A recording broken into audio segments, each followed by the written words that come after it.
Ernest, sa haine, ses illusions, sa vérité. L'écho des voix meurtries résonne dans l'église et compose, à mes oreilles, la plus belle des mélodies. Je danse, l'oreille collée contre la porte. Le masque à gaz me gêne un peu, mais j'entends. Je perçois la tristesse de ces pourritures, à leur tour de goûter à la souffrance, opprimés par leur propre monde, torturés par leur propre existence. À eux maintenant. J'ose pas sortir. Le masque fonctionne, mais il n'est pas complètement hermétique au gaz que je leur ai lâché. Le parfum du diable ne connaît pas de barrière. Il est invisible. J'espère que je n'ai pas commencé à le respirer. Je pourrais sortir par la petite fenêtre des toilettes où je me trouve. Mais je veux voir. Juste un peu. Comme eux. Regardez ce que ça fait d'être en enfer. Je veux les voir se transformer. Je veux voir leurs tourments. Je veux voir comment les cicatrices de leurs âmes se manifestent. Juste les contempler. Je prends ce que je trouve. Et je monte sur la cuvette. Le premier coup est trop mou. Le second aussi. Et le suivant. Encore un peu d'acharnement. Une fissure apparaît. La vitre se brise. Mon issue est là. Juste là. Je devrais partir. Et je dois voir. Pas longtemps. Pas longtemps. Pas longtemps. Alors je prends une grande respiration. Et j'ouvre. Et je vois. Un homme. Où est-ce qu'il en reste? Un chien de flic surtout. Son visage est juvénile. Ses membres rétrécissent. Il flotte dans son uniforme. Il redevient gosse. Qu'est-ce qu'il a vécu pour que ce soit ça son enfer? Je remarque un bleu, énorme, à son cou. Il enfle à vue d'œil. Peut-être a-t-il été battu par son père, ou par ses camarades de classe. Quoi que ce soit, il revit ces moments, tout entier, en boucle. Derrière lui, son collègue, des cornes, une queue, un cocu. Je suis hilar. Je l'imagine, maudissant son monde, alors qu'il voit sa femme se faire prendre devant lui. Encore et encore, sans fin. Je regarde les autres. Un type saigne, de partout, du visage. Par tous les pores de sa peau sont éjectés des gerbes de pus et de sang. Une femme a les seins qui débordent de sa chemise. Ils pendent, flasquent, presque jusqu'au sol. Son visage vieillit à chaque seconde. Ses cheveux blanchissent. Un coup d'œil au sol. Le tenancier. Ses bras, ses jambes, détachés, parfaitement, sans la moindre goutte de sang.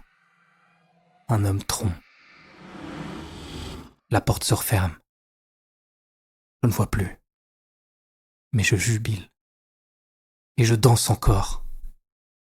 Car ce n'est que le début de leur transformation. Il faut que je parte. Vite. Je retourne dans les toilettes. Mais alors que je devrais escalader le siège pour m'échapper par la fenêtre, me sortir de cet horrible endroit en hâte, je m'assois.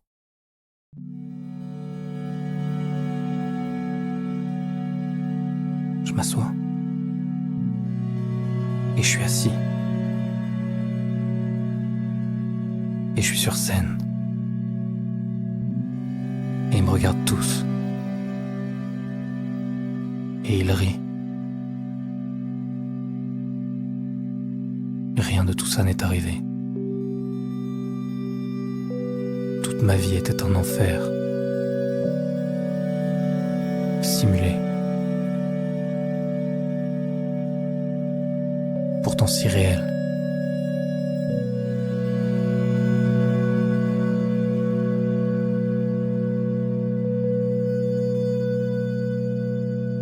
Et je ne me suis pas vengé.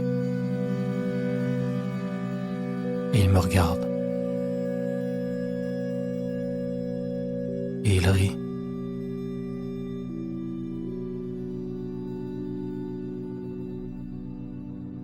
J'étais sur la chaise.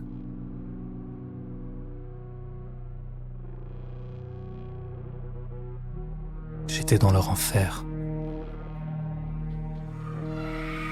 Et ils se moquent, car ils ont gagné.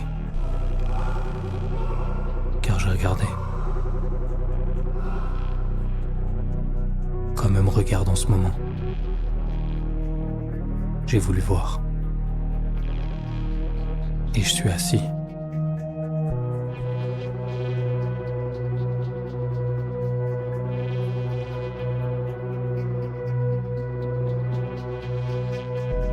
Et ce n'était pas Dieu qui me guidait, mais la haine.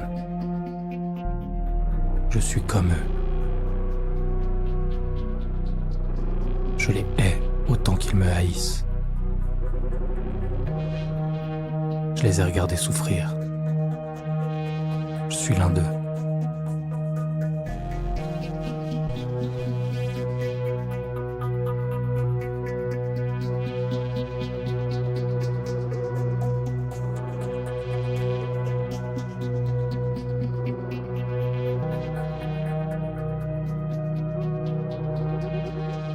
Je pourrais être aussi bien dans cette marée de spectateurs. Si Dieu existe, il ne me jugera pas pour mes intentions prétendues et pour la vérité de mon âme. Une vérité qui me frappe au visage, qui s'infiltre en moi.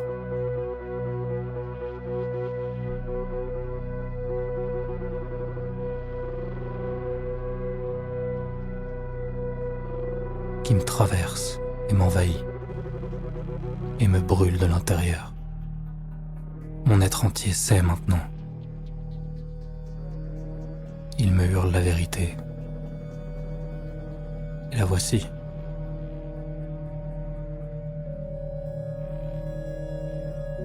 Je ne suis pas un martyr, juste un homme qui aimait se croire meilleur.